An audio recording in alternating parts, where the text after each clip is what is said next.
Morning guys, back again with another Long Overdue vid, again with Jack Your Legs. Going to explore what it means to be gay from the perspective of someone who isn't gay. People who aren't gay, but just kind of like the heterosexual male perspective. He's wild, he's effeminate, heterosexual. It's all terribly conjectural. Why he behaves that way, he's not gay. It kind of, I suppose, this whole conversation started from like a blog I wrote, which was titled "The Fear of Gay," and my whole view of it was just that, like, because there wasn't an open conversation around what it meant to be gay with gay people growing up, my own kind of like thoughts and perceptions of it were my own, and you know, my own perceptions weren't factual. You know, I kind of thought that, like, at some point in my life I might suddenly become gay. You know, if like I hung around with gay people enough, you know, their glitter and their wonderfulness might rub off on me, and then one day I'd wake up and I'd be like singing Judy Garland from the rooftops. You're marvellous, you're marvellous, you're so marvellous, you really are, you're marvellous. Yeah, it was almost like it was something that you could get rather than like something that you were. It was like something that would happen to you if you weren't careful or something. Like if you didn't remain as masculine as you were expected to do, then I don't know. Because it was thrown around as an insult, wasn't it, very much when we were young? Oh, completely. Like, oh, it's gay to do that. Yo, check out this chef, right? Right? That's so gay. That's really gay. And I think just that whole, like, just like throwing that like around, like with, you know, wild abandon, like not really caring like what it meant, like automatically it kind of like gets in your head and you start to think like it's a bad thing to be gay. Yeah. Even if you don't realise it. Yeah, because it's something that like you would be judged for, isn't it? Yeah, oh, completely. When you're young anyway, obviously, hopefully things are a bit more tolerant now generally, but as like a young boy, they definitely weren't. And even then as well, it's kind of like, you know, in my school, there were people who you had ideas around, like, who were gay, but obviously they never came out themselves. And even just the notion of like how you would like act in like a group of like guys or even just like friends, in terms of like, you know, I remember going up to this guy and kind of being like, oh, you're just going to come out as gay, and not, you know, never really thinking like what that meant, like regardless as to whether or not like he was gay and, you know, knew it, or like, you know, I never knew what he was going through at the time, but just that idea that like that thought process never came into my head. I've known a few people that like came out as gay as sort of adults, or even just like out of school and stuff, and it kind of makes you look back on all the time that you knew them before, when in your eyes they weren't gay. Obviously, presumably they were the whole time, but it was something that they felt they couldn't express or talk about. Yeah. So it goes to show like the degree to which it affects how you live your life and how you like see yourself, because there's this huge part of themselves that they're not willing to talk about, even with friends and people that they think are close to them. Yeah. Because it opens them up to criticism and judgment. I mean, that's the thing, because I mean, I was criticising him without even realising I was doing it. You know, I was kind of doing it as a joke, when the reality of it was that like it's not a joke for him. Like, he really is going through some sort of self-explorative journey and trying to find the courage within himself to kind of do it himself. Yeah. And I think the best thing for me that happened in terms of my own understanding of gay and getting comfortable in myself about what that meant was when I went back to kind of college to do like an art course, and I was like naturally around a lot more gay people.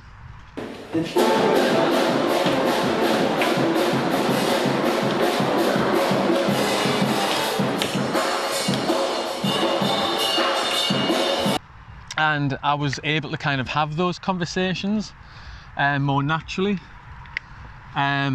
because it was more acceptable to have those conversations.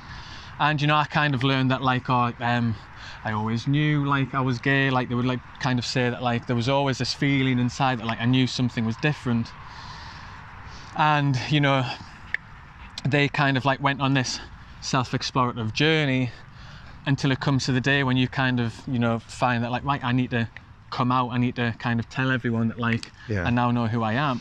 And you can only learn that lesson, in my opinion anyway, through speaking to different kinds of people that live, you know, that have different lifestyles, and that, you know, people that are on the, you know, they've got a different sexuality to yourself. Like, you can, all of your preconceived notions are going to be from a heterosexual perspective, aren't they? Completely. So you need to meet people that have got these different things about their personality and the way they live and who they are.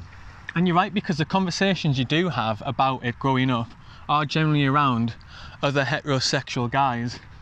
And, you know, who are you to speak on behalf of the gay community when none of you are gay? Exactly.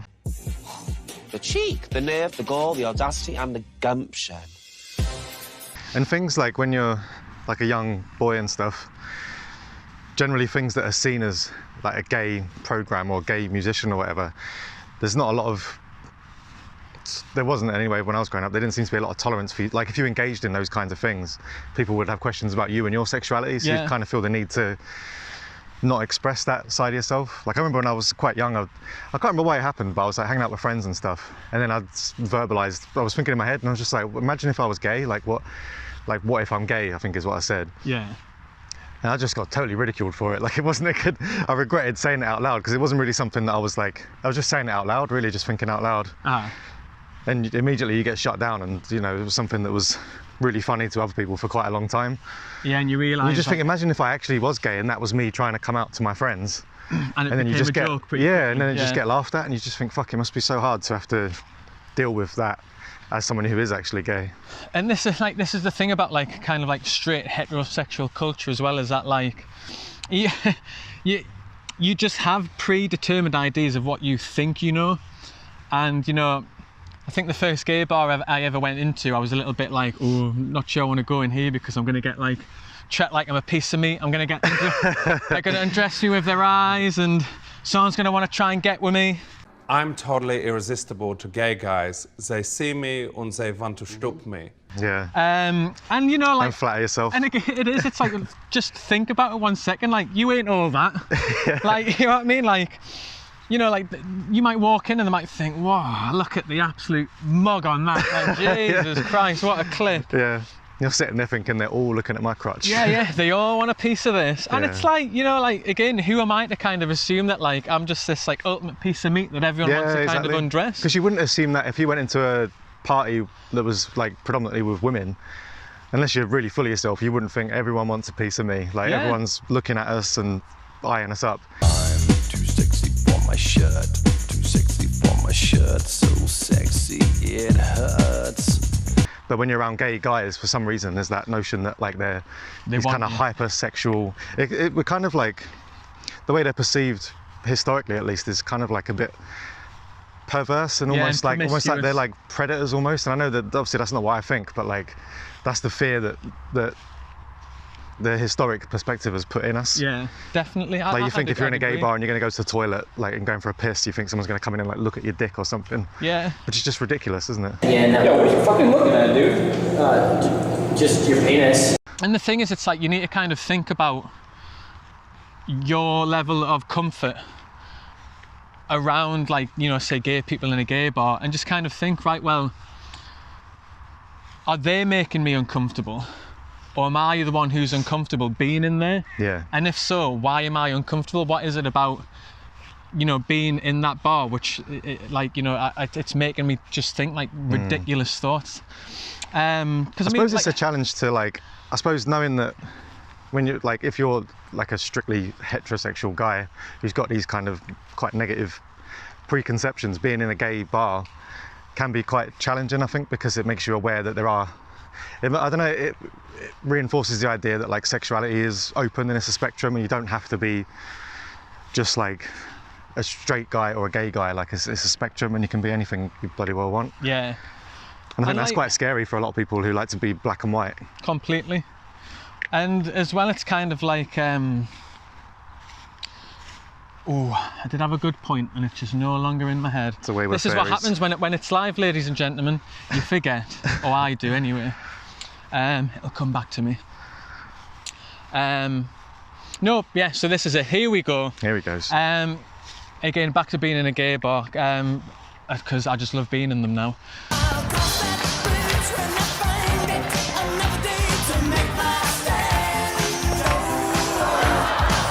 You're like, you know, I think what made me more uncomfortable is like not knowing how to interact with, say, like a gay person if they were to kind of come onto me, or even just talk to me.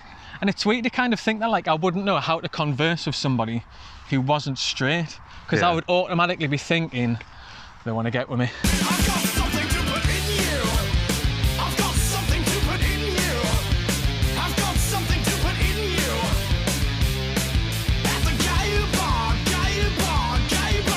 Yeah. And I'm gonna have to let them down. I always remember the first time I was like hit on by a gay guy. And it was it's quite a weird experience. You would like to think, I would have imagined that I would have been offended a bit, because it kind of like implies that maybe he thought I was gay. And so kind of get a bit like shirty and a bit like, well, what is it about me that makes you think I might be gay?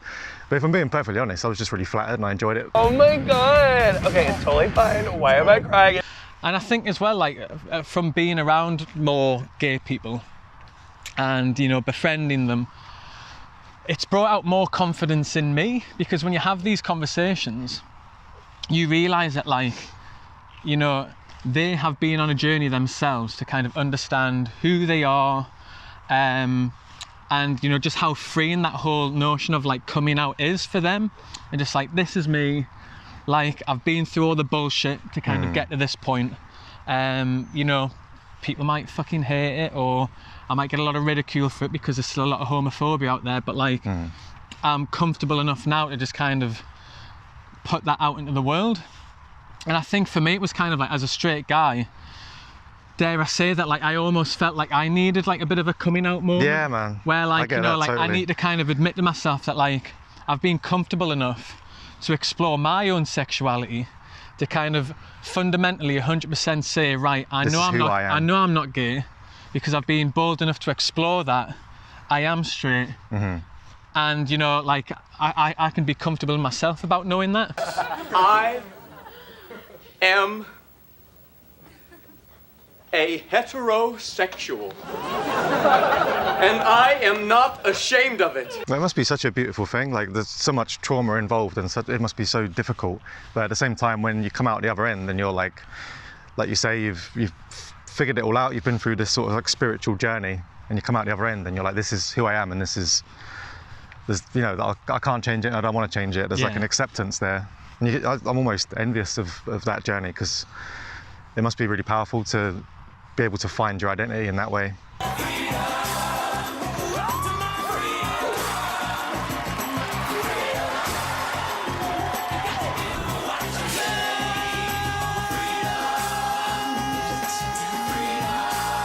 I would hate to think that like people out there are shying away from the conversation around what it means to be gay, and shying away from being part of the community, because it can, like, as a straight guy, it can be very empowering for you to be around that discussion and around those people who, you know, can share their journey and in turn help you, you know, move forward in yours. Yeah. Exactly, because it reflects something back on yourself, doesn't it? Like it can, like I say, it can destabilize your own identity a little bit, because it makes you wonder, like, you know, where do I sit on this spectrum? Yeah. Because before I thought it was so obvious, but now I know that there are people who live in all these various different ways. So it makes you question yourself, which ultimately makes you stronger, and it will reinforce your true identity and not the one that you're putting on for the world. Completely. And like a lot of it as well does start from school, and, you know, just this notion that like there needs to be more discussion from a young age around like what sexuality is, what it actually means. Yeah. You know, it's not just black and white, straight or gay, it's a lot more. It's about kind of like identity. I would hope that I don't know much about the education system on this, but I would hope that it's a lot more progressive now, because I don't remember really having any conversations about sexuality at school. Maybe like really brief in PA Sechi. What did you call that fucking lesson? PE? No. Right guys, today in PE we're going to talk about sex. Sex is walking into a Home Depot at 7 a.m. and not asking for help. Sex is having a fantasy football team so good, you contemplate leaving your wife and children, riding a John Deere in a backyard with no fences, and no limits. No, like the social studies one, I can't remember what it's called. Like maybe kind of touched on it a little bit in those kind of lessons, but not in a kind of like explorative or open way where you can have really open conversations. Because I think we've still got this like lingering Christian value thing in education where you kind of think, well, if we start introducing kids to stuff about sexuality and, you know, trans rights and all these different things, then we're gonna almost encourage them to do these things when they don't need to. Yeah. It's like that's not how it works. Make like trans. Yeah, I know exactly. Like That's exactly what we were talking about before, isn't it? It's like this kind of under the surface notion that if you introduce people to these ideas, then they'll catch it. Like but like that's not a negative. Yeah, it's not like catching the flu. They won't catch it. Exactly, but they're not going to catch it. They're going to just see that it was in themselves all along, which is that needs to happen. It's going to happen sooner or later. So why not when you're young? And like, if you don't have these conversations, like things manifest in your head. You know, like the example I always go to is like when you're in like school, like changing rooms, and so you're getting ready for PE or you're kind of like getting ready for swimming or whatever, and you've got to take your kegs off. And like a part of you, as a guy, and I'm maybe just speaking for myself, this might be more on me than anyone else. Should I step out of frame here? But you can't help but kind of like take a glance at like somebody's knob sometimes. Justin, you forget. Oh, your penis!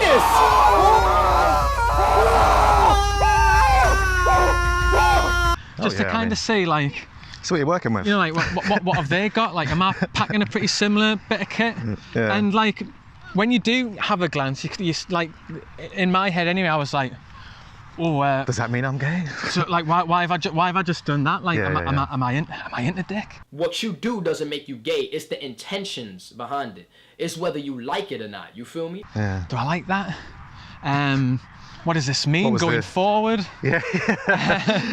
You're laying awake at night, just like I really enjoy. And you're doing like just daft little things like that. It's like you go away, leaving school, sitting in your room at like 8 o'clock, thinking, oh, how am I going to tell my parents this?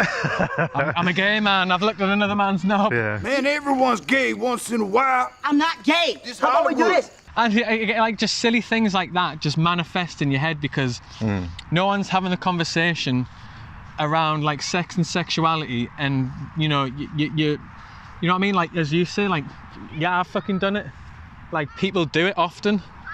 I still do it. Like I'm not a predator, but like sometimes it's just a natural thing. You want to see what other people have got. And again, at the end of the day, like that. Even if, you know, there was like something that you gained out of doing that, if there was some pleasure in seeing like, you know, the same sex people as you naked. Yeah, I realised it doesn't even necessarily mean you're like just, all right, I'm gay, I get it now. Like it's again that black and white thing. It doesn't necessarily mean that. In the same way that if you're a boy that likes to wear a dress, it doesn't mean you're gay and it doesn't mean you're trans. You might just like wearing a dress. Like you don't need to put so much weight on these things because it's all so fluid. And it goes like way back, and I know things are a bit more progressive now, but like, you know, like wearing a pink t-shirt, there was a point in time when I was like, oh, I'm not sure I can leave the house today in a pink t-shirt with my pals, because they'll be like, oh, he's got a pink t-shirt on, I'm a gay boy. Like, again, like what, you know, like absolute nonsense. That reminds me when I was a kid, when I got my ears pierced when I was in primary school, there was that, you probably remember, it must be like a big urban myth. It was like, oh, you don't get the wrong one pierced. Oh, you yeah. You get the gay one pierced, everyone's going to think you're gay. And what the fuck's that about? Is there some truth in that, or is that like a total urban myth? Maybe it was like a signifier back in the day, like so you could, because people couldn't, like closeted gay people. Well, if someone can illuminate us on tell that, us, let us know which is the gay ear, if there even is one. If there is such a thing. If there is such a thing. If only they would have left some sort of clue. Let's swap side, because my arm's absolutely knackered from holding. Sorry. Here we go, that's better. You just got to try and think of like what the legacy is going to be for the next generations. Do you know, is there any benefit to having more intolerance in the next generation, or would you rather people be more free to be who they are? Yeah, oh, completely. And I think, like, you know, that obviously any form of change is scary, because you're kind of like opening yourself up to the notion that like how you've grown up and what you've learned is wrong. Yeah, and that's upsetting. And like, as you say, yeah, like it's upsetting and it's hard to kind of deal with, but you need to kind of not kind of fall back into old habits of like, you know, putting your ankles, what the fuck am I talking about?